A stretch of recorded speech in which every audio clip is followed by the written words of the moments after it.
Hello everyone. तो जैसा कि हमने लास्ट एपिसोड में देखा था कि ताई उस इमॉर्टल कल्टीवेटर्स की सारी मैजिकल वेन्स को डिस्ट्रॉय कर देता है और उससे उस दुनिया से इरेज कर देता है, जिसे सुनकर वो चौंक कर ताई से पूछता है, पर तुम ये कैसे कर सकते हो? तुम्हारे पास तो हेवन की पावर्स भी नहीं है।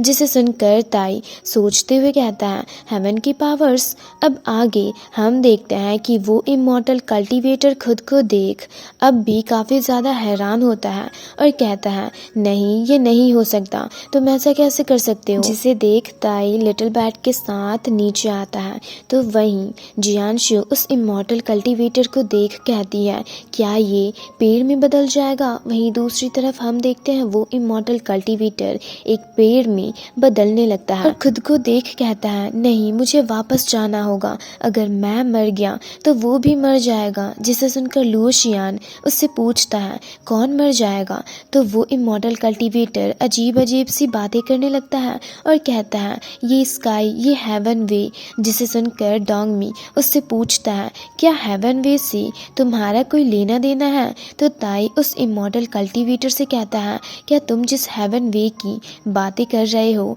वो इन मैजिकल वेन्स से रिलेटेड है? तो वो इमॉर्टल कल्टीवेटर उससे कहता है, मुझे नहीं पता तुम किस बारे में बातें कर रहे हो। तभी जियांशु उसके पास जाकर उसे देख कहती है, जो स्पिरिचुअल प्लांट्स को कंट्रोल कर सकता है वो इस तरह से कैसे मर सकता है? जिसे सुनकर ताई एक एलेक्शर बाहर निकालता है जो एक स्ट्रॉन्ग ऑरा रिलीज करती है। तो सबकी सोल को एक झटका लगता है। वहीं उस एलेक्शर को देख लुओशियान कहता है, मुझे ये पावर्स कुछ जानी पहचानी सी क्यों लग रही है? तभी ताई उस एलेक्शर को इमॉर्टल कल्टीवेटर की ओर फेंकता है, जिससे वो वापस से इंसान में कन्वर्ट होने लगता है। जिससे दूसरी तरफ उस मैजिकल बॉल में भी दरारें आने लगती हैं और वो भी ठीक होकर एक स्ट्रॉन्ग ऑरा रिलीज करता है और वहाँ से जाने लगता है। वहीं दूसरी तरफ वो इमॉर्टल कल्टीवेटर अपनी आंखें खोलकर कहता है, मैं अब भी जिंदा हूँ, इसका मतलब वो भी जिंदा है। तभी लिटिल बैट उसके सामने आ खड़ा होता है और उससे कहता है, मेरे बॉस ने तुम्हारी जान बचाई है, तो जल्दी से सर झुकाकर इन्हें थैंक्स कहो। जिसे सुनकर वो इमॉर्टल कल्टीवेटर ताई को देख कहता है, ये मेरे पावर्स को इरेज भी कर सकता है और इतनी आसानी से मुझे लौटा भी सकता है। और फिर ताई से पूछता है, पर तुम ये कैसे कर सकते हो? तो ताई उससे कहता है, उसके लिए बस उस मैजिकल बॉल में तुम्हारे सोल का जो हिस्सा था उससे मैंने तुम्हें वापस लौटा दिया। जिसे सुनकर वो इमॉर्टल कल्टीवेटर उससे कहता है, ये भी तुम्हें पता है? पर कैसे? तुम्हारे पास तो हेवंस की पावर्स भी नहीं है, आखिर तुम हो कौन? जिसे सुनकर लुओशियान उससे कहता है, अभी तुम्हारा ये क्वेश्चन पूछने का वक्त नहीं हुआ है, तो बताओ तुमने ये अजीब सी टेक्निक कैसे सीखी जिससे तुम खुद ही एक पेड़ में बदलने वाले थे? तो वो इमॉर्टल कल्टीवेटर से कहता है, मैंने ये सीखा नहीं है, ये तो बॉर्न हुई है। जिसे सुनकर ताई भी चौंक कर कहता है, बॉर्न हुई है? तो वो इमॉर्टल कल्टीवेटर उससे वो बताने में हिचकिचाने लगता है। तो डोंगमी भी उस इमॉर्टल कल्टीवेटर से जाकर पूछता है, आखिर तुम ये मैजिकल रूट्स के जरिए एंसेस्टर के साथ कौन सा खेल खेल रहे थे? तो लुओशियान उससे कहता है, तुम्हें नहीं पता? तो डोंगमी उससे पूछता है, तो तुम्हें ये पता है? तो लुओशियान उससे कहता है, मुझे भी नहीं पता। तभी वहाँ पर फ्लावर पेटल्स की बारिश होने लगती है। जिसे देख जियांशु कहती है, ये कितने खूबसूरत फ्लावर्स हैं।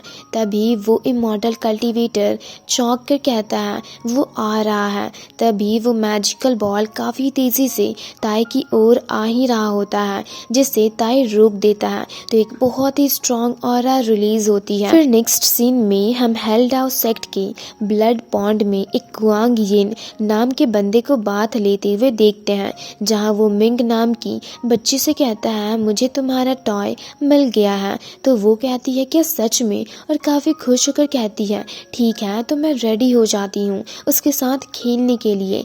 जिसके जाने के बाद कुआंग यिन अपने कुछ आदमियों से कहता है, जाओ और उसे लेकर आओ। जिसे सुनकर उसके बंदे वहाँ से चले जाते हैं। तो वो हंसते हुए कहता है, फाइनली अब मैं कोई बड़ा खेल खेल सकता हूँ। और यहाँ पर इसने किसे लाने के लिए अपने बंदों को भेजा है, इसके बारे में हमें आगे पता चलेगा। फिर हमें फॉरेस्ट का सीन दिखाया जाता है जहां उस इमॉर्टल कल्टीवेटर का मैजिकल बॉल लगातार एक स्ट्रॉन्ग ऑरा रिलीज कर रहा होता है, जिसे देख वो इमॉर्टल कल्टीवेटर चौंक कर कहता है, ये तुम क्या कर रहे हो? क्या तुम पागल हो गए हो?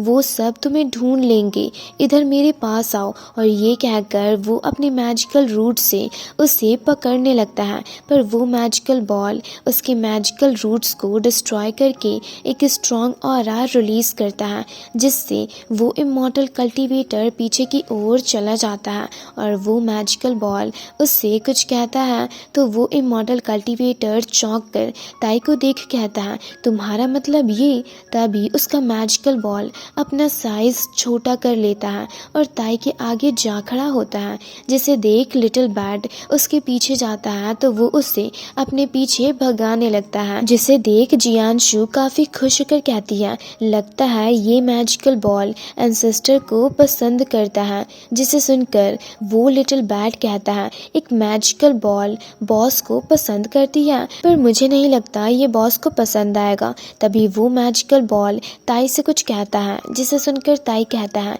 क्या सच में? तब तो ये बहुत अच्छी बात है। तभी वो मैजिकल बॉल उस इमॉर्टल कल्टीवेटर को बताता है कि उसने ताई को अपना लॉर्ड बना लिया है, जिसे सुनकर वो चौंक जाता है और गुस्से से कहता है, क्या तुमने इसके बारे में अच्छे से सोचा?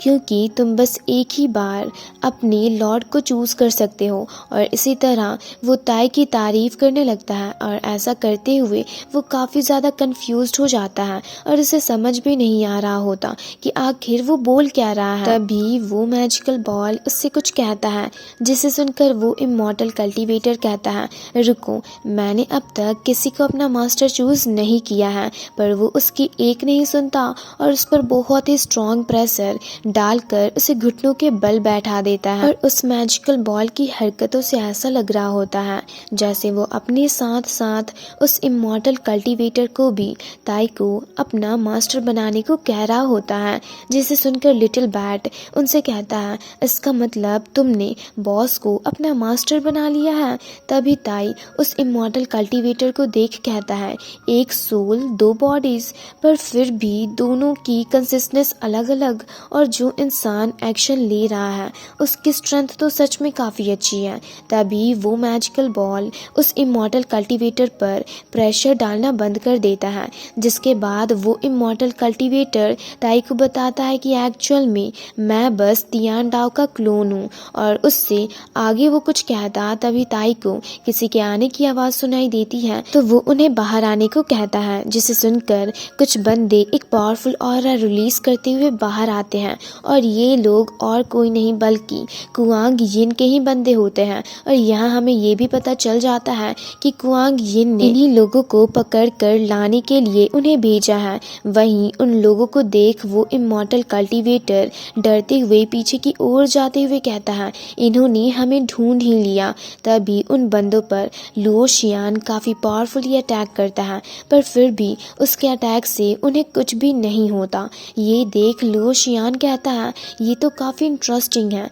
तभी वो बंदे काफ़ी तेज़ी से उन सब की ओर अटैक करने जाते हैं, तो लुओ शियान और डोंगमी भी उनकी ओर अटैक करने जाते हैं और उन लोगों के बीच काफ़ी ज़बरदस्त फाइट होने लगती है, जिसमें डोंगमी और लुओ शियान उन लोगों पर भारी पड़ रहे होते हैं और उन्हें मारकर दूर फेंक देते हैं, पर फिर भी उन्हें कुछ भी नहीं होता, एक खरोच भी नहीं आया होता और वो फिर से खड़े होने लगते हैं। ये देख जियांशु चौंक कर कहती है, इतने पावरफुल अटैक के बाद भी ये अब तक जिंदा है। जिसे सुनकर वो इमॉर्टल कल्टीवेटर ताई को बताता है कि ये लोग डेथ कल्टीवेटर्स हैं, इसलिए इन्हें मारा नहीं जा सकता। वहीं हम देखते हैं वो बंदे फिर से उन पर अटैक करने जाते हैं, जिसे देख ताई कहता है, अगर ये मर नहीं सकते तो गायब तो हो ही सकते हैं। और ये कहकर वो अपनी पावर्स का यूज करके एक स्ट्रॉन्ग ऑरा रिलीज करता है और सबको फ्रीज करके उन बंदों को वहां से गायब कर देता है,